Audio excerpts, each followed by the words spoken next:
जीजा जी संगे करतारू जैसे हम ठीक कर जानी बुझनी फगुओ के दिन केहू करेला का जैसे अपना जीजा जी संगे करतारू जैसे डाले खातिर बैठल बानी काहे डालबावे ना हमके बोला के अच्छा आज जीजा तोहर रोम मारा चाहिए खाला बुझलो लगत ले आई बड़ा केमिकल मिला के हर बार सोचे न बता जीजा तोहर रोम मारा चाहिए खाला लगत ले आई बड़ा केमिकल मिला के जीजा तोहर रोम मारा साना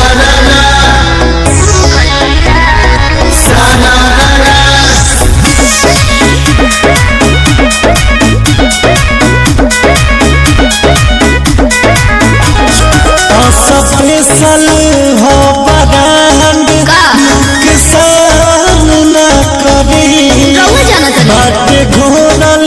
हमर डंगरा अब जियान न करी ना छोड़ो से छूटे जीजा जी लहर दहिया में उठे जीजा जी दूरे दूरे भागे लूंगा दूरे दूरे भागे लूंगा अपना गिरा के सुनिए आज जीजा तोहर रोम मारा चाहिए खाला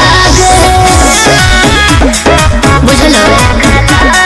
लागत ले आई बड़ा केमिकल मिला के हर बार सोचे न बता जीजा तोहर रोम मारा चाहिए खाला लागत ले आई बड़ा केमिकल मिला।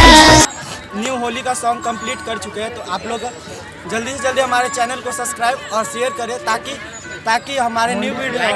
वीडियो आने वाला जो है बहुत ही जल्दी आएगा और आप लोग के बीच में उसको अच्छे से देख पाए।